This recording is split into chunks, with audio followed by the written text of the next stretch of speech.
if you don't catch it all here, you can always circle back. Frank Denton showing that winning smile as we celebrate the senior skaters. I know, I can't believe it either, but there is plenty of time to celebrate Cardinal athletics. Sports Night is next. Hello, everyone, and welcome to Sports Night. I'm Joe Young. And I'm Howie Shapiro. Another exciting show tonight. It is. It's full. We're getting to the nitty-gritty of the winter season. It's hard to believe that some teams already entering tournament time, others wrapping up regular seasons. The seasons, they always seem to go so fast. They do. It's so cliche, but it's cliche because it's true. It was Coach Bright's birthday the other day, and I wished him happy birthday. He answered me back, "It's almost time for baseball." I said, "Yeah, we're getting that. It's getting close." It's almost always time for baseball in Coach Bright's calendar, and we look forward to seeing him back on the field. But we have plenty to talk about for winter athletics still. We start with the boys hockey team. Cardinals started the week on the road in Elk River on Thursday, facing a team in a nearly identical position. Both teams had 7 wins. The Cardinals had an edge in goals per game, while the Elks were slightly better in goals against. Both have young rosters with loads of potential, and both were determined to get a win against their conference rival. Elk River starts the scoring with a strong forecheck. They dump it in, and Preston Holmes wins the race to the puck, wraps it around quickly. Elks lighting the lamp just over 5 minutes into the game. They add to the lead late in the first in transition. Nice passing play, and their leading scorer, Cole Mears, has a wide open net to shoot at. Elk River out to a 2-0 lead after the first. Cardinals had plenty of chances but couldn't convert, and the Elks just keep rolling in the second, working to the point. Mason Schmidt, he shoots through the screen, top shelf. Wagner never saw it. They had another late in the second, coming in on a 3-on-2. Braden Hansberger takes it himself, upper corner on the short side. That made it 4-0. It turned out to be the final. Cardinals had 35 shots on goal, but Elk River keeper Sam Stockman stopped all of them for his first shutout of the year. Yeah, it wasn't the Cardinals' night that evening. A beautiful arena up in Elk River. Absolutely gorgeous. And the venue is great, but unfortunately, as many shots as the Cardinals had, they just could not find anything to put in the back of the net. Yeah, and the Elks, to their credit, took advantage of the opportunities when they had them. Coon Rapids maybe bested them in legitimate scoring chances, but were not able to get past Stockman. It was Stockman's night, and that's sometimes the way that it goes. Yes. On Saturday for Hockey Day Minnesota, the Cardinals were at home hosting one of the best teams in the state. They were able to score against the Andover Huskies, Nick Espinoza getting the lone goal, assisted by Bowden and Elfin on a power play. But Will Wagner made over 40 saves, but there's only so much you can do against that strong Husky squad. They lose 9-1. This week, makeup game against Eastridge. That one was supposed to be a month or so ago, but it was snowed out. That's on Tuesday, and that should be a tough one, Howie. Yeah, we'll be there. And then they will host Blaine on Thursday. And Howie? We'll be there as well. What do you know? A lot of boys hockey this week. But the Eastridge game should be exciting. They're, I think, 9-7-1 coming in.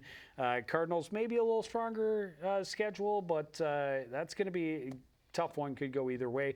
Should be nice and tight, hopefully back and forth. Hopefully a little home cooking helps Coon Rapids on that. They could use it.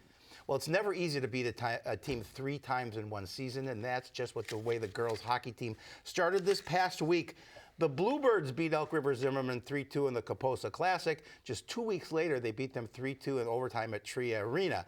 Last Tuesday, they welcomed the Elks to the Forum, hoping to sweep up on the season series. Bluebirds feeling upbeat about getting out on the brooms. They start the scoring early. Kylie Scott enters down the left wing, feeds Nola Milton for the shot. Cam Singh is denied on the rebound, but Scott is on the doorstep to hammer it home. She started it, and she finishes it. CPCR on the board less than 5 minutes in. Bluebirds had chances, but don't add to the lead until late in the second. Lily McKenzie walks out of the corner, buries the wrist shot. It's 2-0 home team after 2. Well, they knew the Elks would fight back in the third. Carly Humphrey weaves into the zone and puts a laser to the top corner.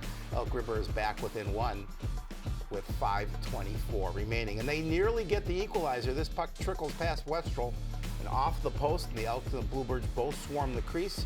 And fortunately for CPCR, they're able to keep it out. Well, time is ticking away. Bluebirds bringing some pressure. Scott's shot from the point doesn't get through, but the Bluebirds hammer away, and Brooklyn Johnson scores on the backhand to make it 3-1 lead with less than 2 minutes left. Now, the Elks They're not beaten yet. The answer just 17 seconds later. Big rebound off the shot in close. Cassie Balboon jumps on it and buries it over Westrel's shoulder. Hopes to stay alive with a little more than 90 seconds to go. They bring the pressure, but the Bluebirds able to hold on to the buzzer. A little extracurriculars at the end, but CPCR gets a sweep, beating the Elks 3-2 for the third time in less than a month. Yeah, it's crazy close games each and every time have gone back and forth, and it's been a one-goal game each time, and each time the CPCR squad has been able to come out on top. That's something that they'll kind of put in the asset column for this season, to be sure. Yeah, you can't always say that. You know, we always talk about it's tough to beat a team 3 times. But when you do, that's a pretty good feat. Where did they go next? On Saturday was Hockey Day. I was thinking they had a game on Thursday, but that is incorrect. Saturday was Hockey Day, Minnesota.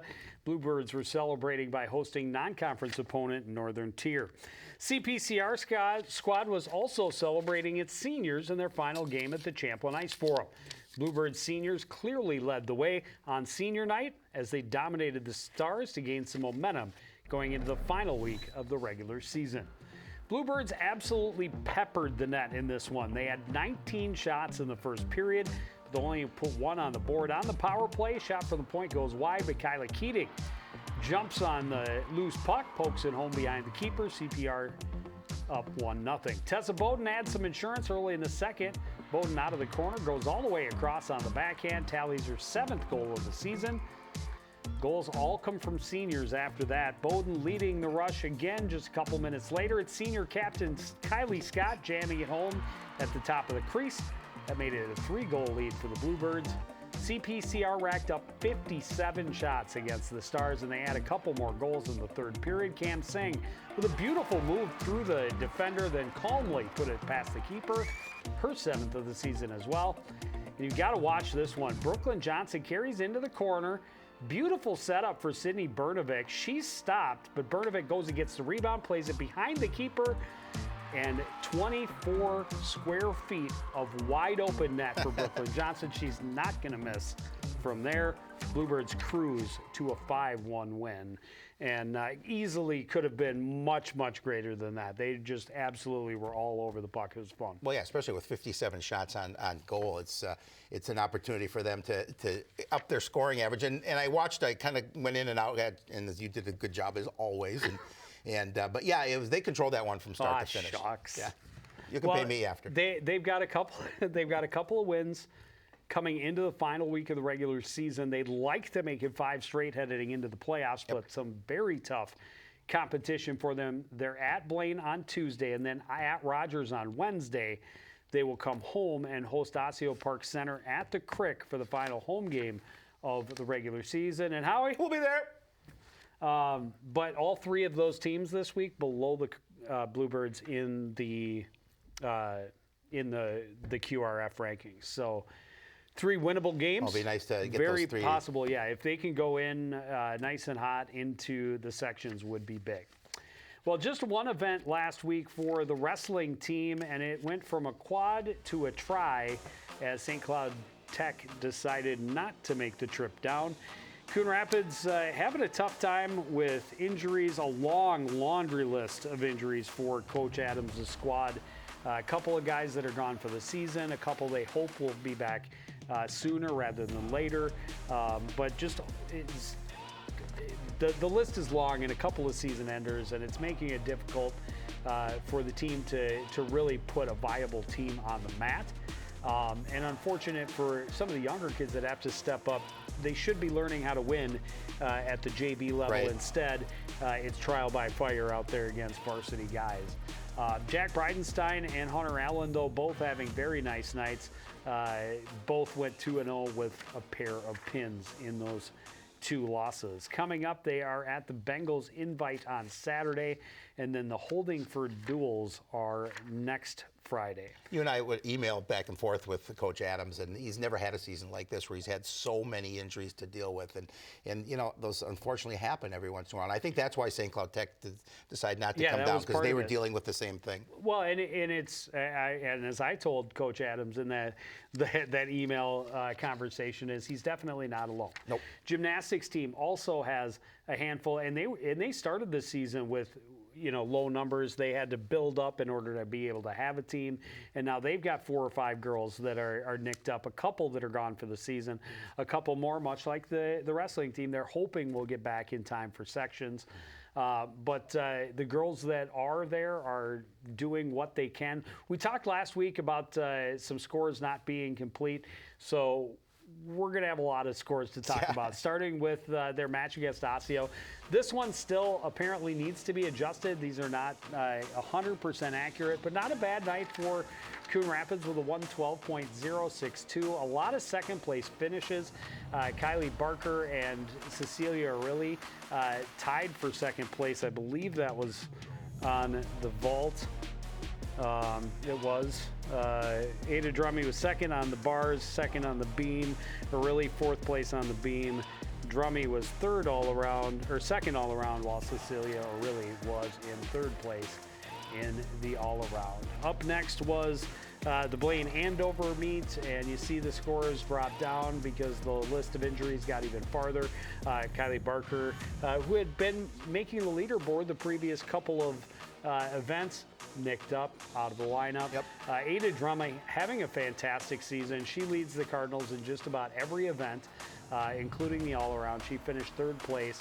And there you see it. Blaine Andover scoring a 127. Cardinals just over 100. They were hoping that they would be into that, you know, into those 120s by the end of the year, and just with the added injuries, it's not looking like they're going to be able to rally quite that high. Maple Grove, just all around, just a great team. Yes. The JV team, I think, scored like a 124, 125. So I mean, they're deep and they're talented. Cardinals saw the overall score tick up a little bit to 103. Cecilia Arilli was 5th place on the floor. Ada Drummy leading in all other events, including a 5th place finish in the all-around with a 29.975. On Saturday, they were at the Royals Invite, and Coach Habel said, you know, they finished in last place, but really happy with the way that they competed, considering the level of competition.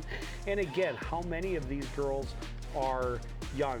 They've got middle school girls who are stepping up and competing at the varsity level for the first time ever due to the injuries and things. So they're making do with what they've got, both of those programs. And again, we talked about it a couple of weeks ago. Boys hockey team, 2 of their top 6 forwards out of the lineup for the remainder of the season. So it seems that the injuries have really hit the Cardinal sports across the board this winter.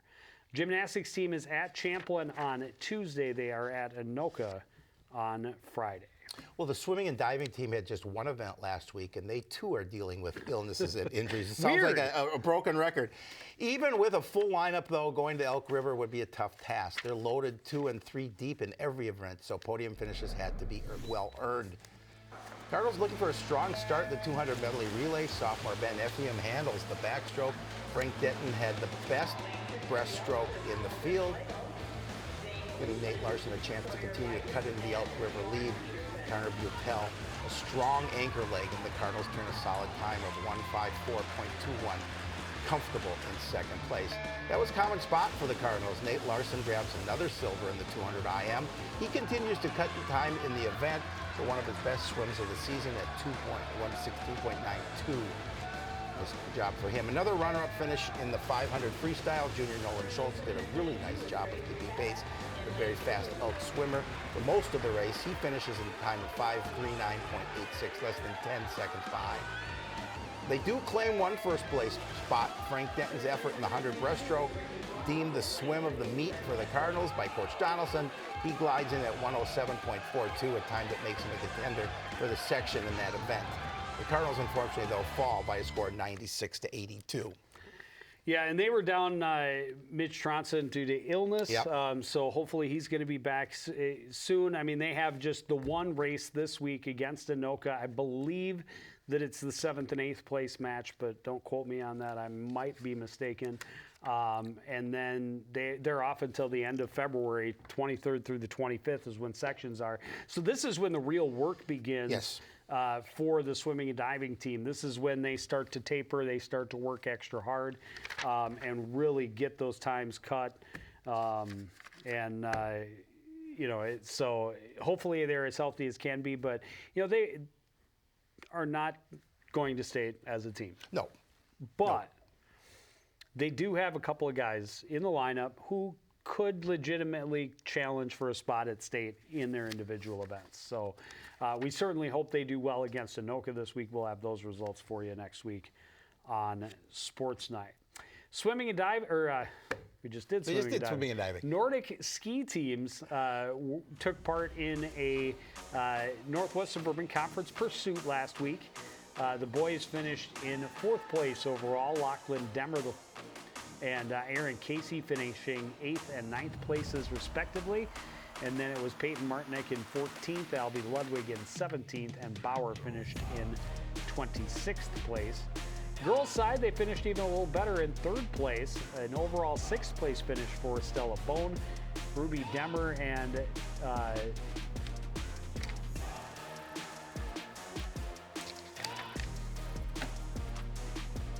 that's on me.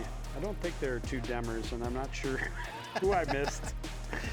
Who was in 19th place. Kendall Martinek was in 25th, and Ellen Legree finished in 26th place for the Cardinals. And I have to apologize. I had every intention of getting out to do a preview piece with the Nordic ski team. Weather kept us from getting together a couple of times that we tried to schedule something, and my schedule has been so crazy for the last 5 or 6 weeks. I just have not been able to get out to see them, and I do apologize for that because we like to feature them here on Sports Night. But as fate would have it, there's something new and newsworthy outside of Sports Night. For years, the Nordic teams have had to travel out of the city to get good trails for practice. But this winter, for the first time, they have a ski trail right here in Coon Rapids they can call their own. Steve Antis explains. And this is 6 minutes from school. A groomed Nordic ski trail in Coon Rapids has been something former high school varsity coach and now volunteer Denny Nelson has talked about for years. Working through the details with city officials from Coon Rapids, it finally became a reality last Wednesday. Well, today is our first official Nordic ski practice on our new 1.25 kilometer ski trail at Riverview Reservoir Park. There are over 30 skiers on the boys and girls team who are thrilled with the new ski trail. I think it's a really nice trail. There's a few things with the grooming, but it was a first try. I think for the first time it was really nice. The team got a grant from the North Star Ski Touring Club to make the trail not only for high school athletes, but citizen skiers as well. The North Stars gave us the grant for grooming, signage, all kinds of development. Denny then built a grooming sled with one of his former athletes. Rick Petroff was my first ski captain back in 1979-80. Rick and his homemade groomer, which actually flattens out what we call a skate deck for the freestyle skating technique, but it also has the classical side track, 2x2 track as well. The skiers are happy to have a groomed ski trail which they can train on in Coon Rapids, meaning less time traveling to practice and more time skiing. I love it because it's our own trail that we get to ski on, and we get it to ourselves, and we can also use it anytime. Absolutely fantastic to see them getting a place, because for years they go wherever, and especially early in the season, wherever they could to actually ski, and they would start behind the football field and skate down over to the pit and back, and they did some skiing down at the dam over at Bunker Hills, but especially the places like Elm Creek and the really well-groomed, or even at Bunker, there's a higher demand for those trails, so it's not as easy to get a real practice in on those types of places. This is fantastic. It really is, and it's well deserved for them. And obviously, it's a nice job. Rick Petroff, still involved in the program. Good job there, and just nice to see. Good job by Steve Antis to get that for us.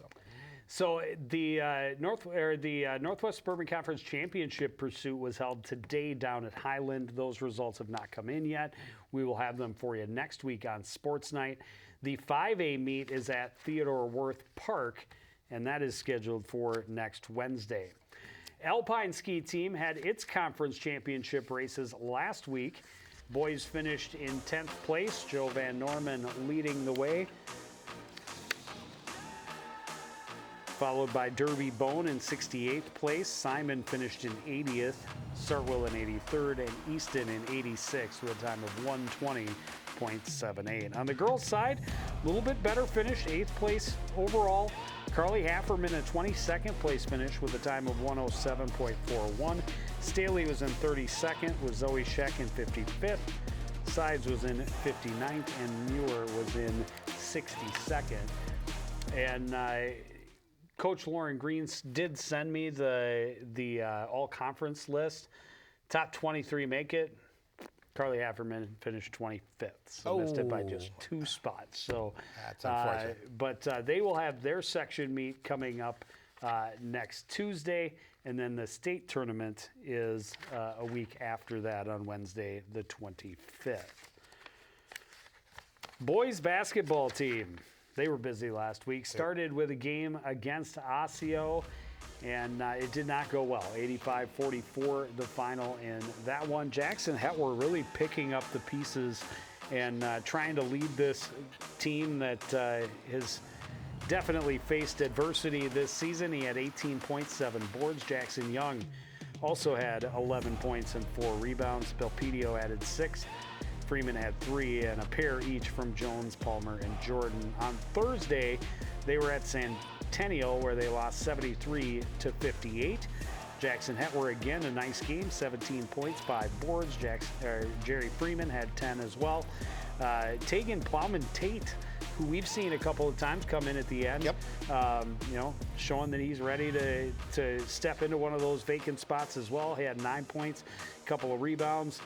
Jaden Palmer also had 6 points and 4 boards.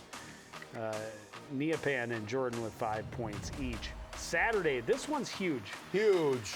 First of all, it was a doubleheader, boys and girls. Girls played early, boys. During the JV game, one of the backboards broke at the Roger E. Carlson Fieldhouse, so at the last minute, they were able to get over and play the game at Heritage Christian. This was another game that had been snowed out earlier in the season, so you didn't want to reschedule it again. It's against a section opponent. That's a huge win for this Cardinals team. Jackson Young stepping up huge, 24 points in the game to lead the way, and Jerry Freeman had 22. Jalen Palmer added 12. So a nice game. Guys adding big numbers and getting a big win against a section opponent. That's got to feel good for this team that really, as we talked about, had a couple of guys walk off the team, kind of left a lot of question marks, a lot of guys looking to one another as to what's going to happen next, and it's good to see them coming together and getting a big win. I was texting with Coach Ogorek afterwards, and he said this has been a huge win for our program, considering all the changes we've gone through in the last couple of weeks. And you talked about Plowman Tate and Palmer. Those are a couple of guys who had a lot of JV time, now expecting to get some varsity time. And Jackson Young, 24 points. He said he's really starting to come into his own. And so that was a game. It was a weird thing. They had to move it at the last minute, and for them to get that win over Cambridge, I think they were 11-5 coming into that game. So that's a huge win for them. Yeah, and they're over at Spring Lake Park tonight.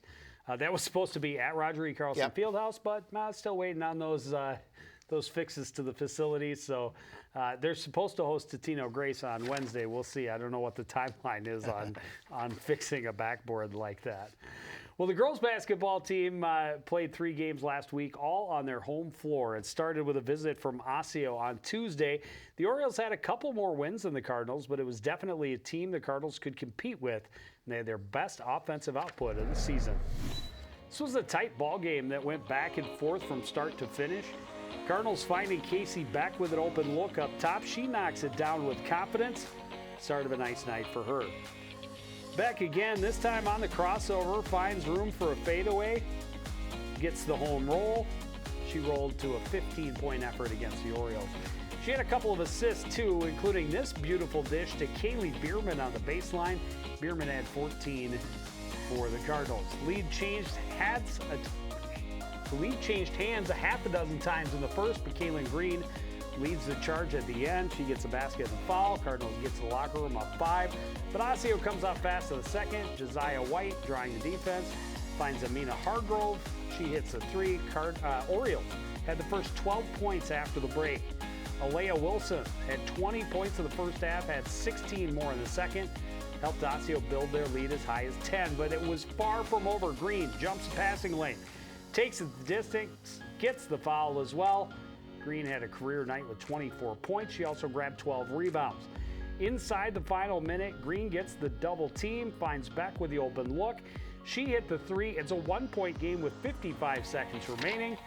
Unfortunately, the Orioles are able to seal the deal from the free throw line and hold on for the 80-74 win. We obviously were there for the game, and it was a lot of fun.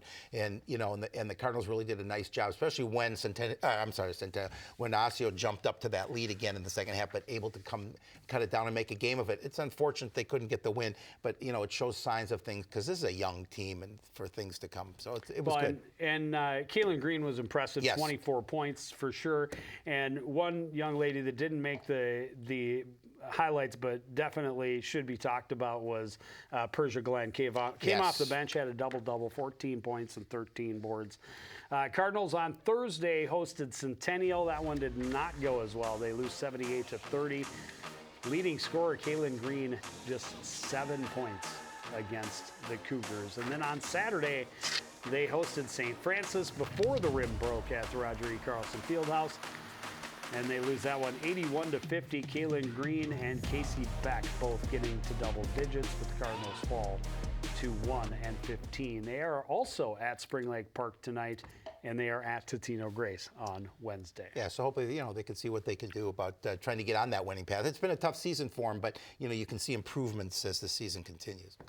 Well, we've got a whole lot of hockey coming up for you here on CTN. Boys hosting Eastridge on Tuesday. We also have gymnastics against Champlain Park on Tuesday. We're double dipping on the 31st of January. We're going to see the boys hockey team again on Thursday against Blaine, and then we'll see the girls hockey team against Osseo Park Center on Saturday. But that will do it for this edition of Sports Night. I want to thank everybody out for joining us and continuing to support everything we do here at CTN. To the entire crew, including Steve Erickson on the teleprompter and Howie Shapiro to my right, I'm Joe Young.